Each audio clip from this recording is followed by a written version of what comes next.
గత 50 ఏళ్ల పరిస్థితిని చూసి మనం ఒక అంచనాకు రావడానికి లేదు. నిజమే, ఎంత నష్టం జరగాలో అంత నష్టం జరిగింది.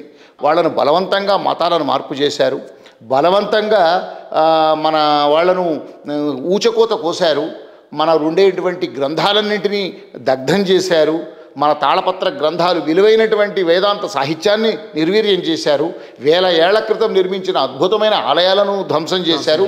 ఇలా మొత్తం నాగరికతనే మన హైందవ యొక్క ఆనవాళ్లను రూపురేఖలు లేకుండా చేయడానికి ప్రయత్నించినా కూడా వాళ్ళ బతికి బట్టగట్టింది, అజరామరంగా మళ్ళీ పునర్వైభవాన్ని సంతరించుకుంటోంది సనాతన ధర్మం.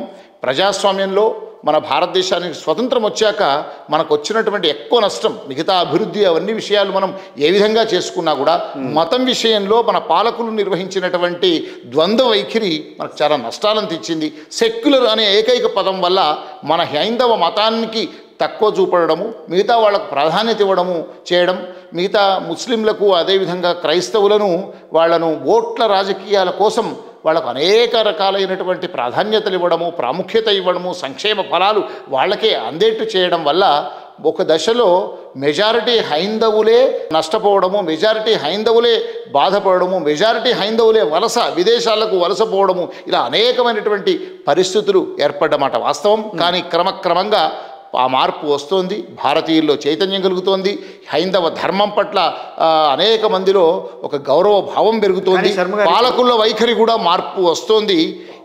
చెప్పండి, పాలకుల వైఖరిలో మార్పు ఎక్కడంటే, పాలకుల వైఖరి అంటే ఇప్పుడు ఉన్నటువంటి ప్రభుత్వం కూడా ఇప్పుడు ఎన్ని ఏళ్లుగా మనం పోరాటాలు చేస్తున్నా రాష్ట్రీయ స్వయం సేవక్ లాంటి సంస్థలు కానీ 50 మంది భారతీయులు కానీ ఒక రామజన్మ భూమిని మనము మళ్ళీ పునరుద్ధరించుకోవాలంటే ఎన్ని శతాబ్దాలుగా ఉద్యమం చేయాల్సి వచ్చింది, మనము ఎన్ని రకాలుగా పోరాటాలు చేయాల్సి వచ్చింది.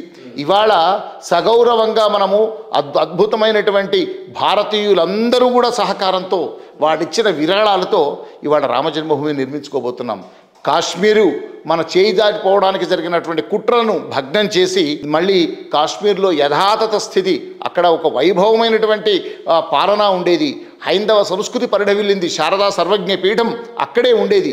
అలాంటి దాన్ని మళ్ళీ పునరుద్ధరణ చేసుకోబోతున్నాం.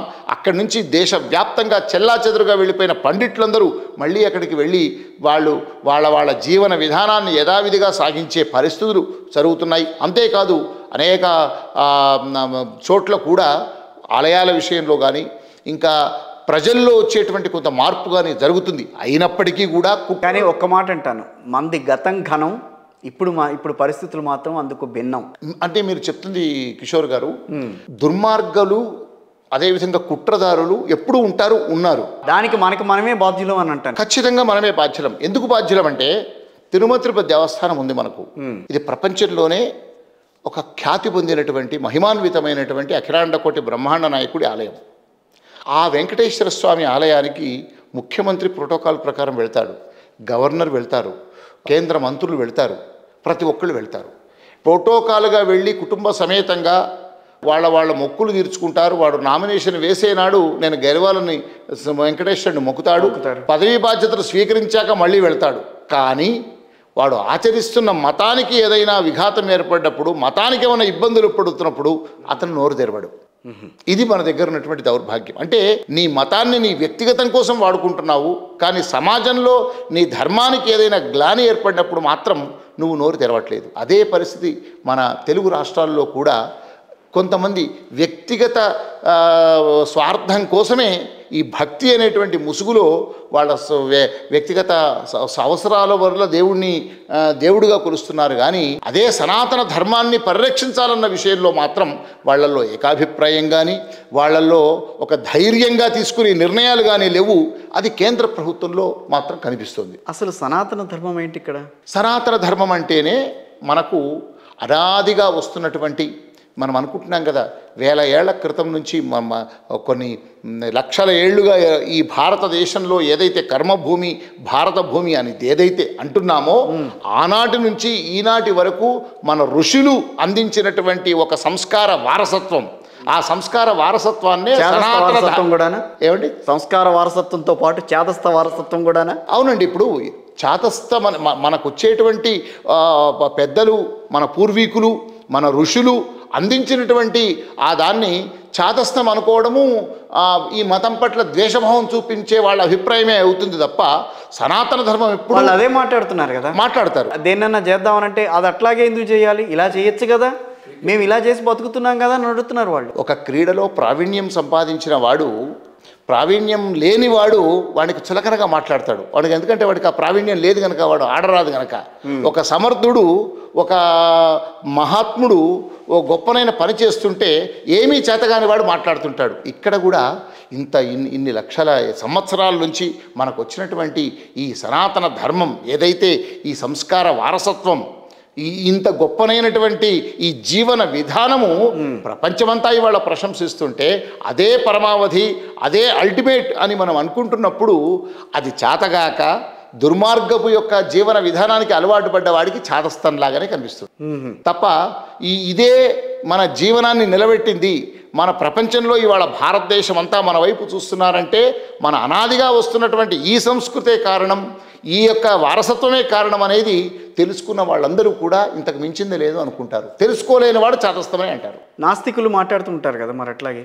మీరు హిందూ దేశం అని అంటున్నారు, అంతా కలిసికట్టుగా ఉండాలని అంటున్నారు, అంతా హిందూ దేశానికి సంబంధించి ఒక కట్టుబాట్లు ఉన్నాయి, ఒక ఒక ఒక పద్ధతి ఉంది మనకి, దాని ప్రకారమే మనం వెళ్తున్నాం అని అంటారు. కానీ హిందూ దేశంలోనే, ఆ హిందూ మతంలోనే నాస్తికులు అన్న వాళ్ళు ఎందుకు పుట్టారు? 99% మంది ఆస్తికులుంటే 1% కూడా ఉండరండి. ఆ 1లో కూడా 0.5% ఉంటారు. వాడు చెప్పింది ఎందుకు వింటున్నారు మరి? వింటారు.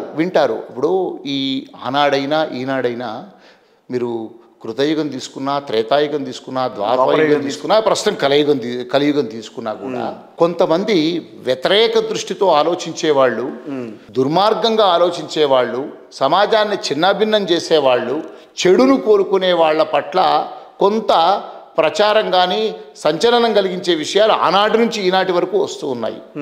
దేవుడు ఉన్నాడు అని చెప్పే లక్షలాది మంది ఋషులు, మహాత్ములు, అవతార పురుషులు, చారిత్రకారులు దేవుణ్ణి చూపించమని అడుగుతున్నారు వాళ్ళు, అట్లా ఆ రకంగా మాట్లాడుతున్నారు. ఆ ప్రశ్న అన్ని మతాలకు వర్తిస్తుంది.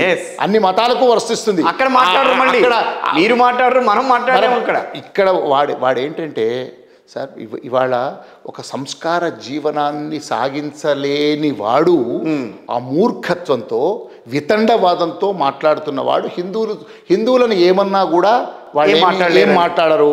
హిందూ దేవుళ్ళను ఎన్ని రకాలుగా 15 నిమిషాలు ఆగండి, మొత్తం మేము మీ హిందువులందరినీ నరికేస్తా, అసలు మీ దేవుళ్ళే కాదు, మీ దేవుళ్ళందరినీ అశ్లీలంగా అసభ్యంగా మాట్లాడినా మనమంతా కూడా ఇవాళ చాలా ప్రశాంతంగా జీవనం గడుపుతూ ఉన్నాం. వారిని ఏం అనలేకపోతున్నాం, ఓట్లేసి గెలిపించుకుంటున్నాం. అలాంటి సిచ్యువేషన్ ఉంది కనుకనే ఇవాళ ఈ నాస్తికులు అనే వాళ్ళు సులభంగా దొరికినటువంటి హిందువుల విషయంలో మాట్లాడుతున్నారు. అదే క్రైస్తవుల విషయంలో కానీ, మహమ్మదీయుల విషయంలో ఒక్క మాట వాళ్ళని మాట్లాడమనండి. కంచె ఐలయ్య కానీ, కదిరి కృష్ణ కానీ, ఇంకో కొంతమంది వ్యక్తులు ఉన్నారే, ఇవాళ తెల్లారితే వాళ్ళు విదేశీయుల నుంచి వస్తున్నటువంటి డబ్బులను వాళ్ళు మూటలు కట్టుకొని వాళ్ళ వద్ద పరోక్షంగా వేతనాలు పొందుతూ సులభంగా హిందువులను, హిందూ దేవుళ్లను, హిందూ యొక్క సంస్కారాన్ని, హిందువుల యొక్క మత వైశిష్ట్యాన్ని విమర్శించడం తప్ప వాళ్ళకి ఇంకో పనే లేదు. మననే ఎందుకంటున్నారు హిందువులు? మననే అంటున్నాం కనుక మనలో చేతగాంతనం ఉంది కనుక మనం మాట్లాడడం కనుక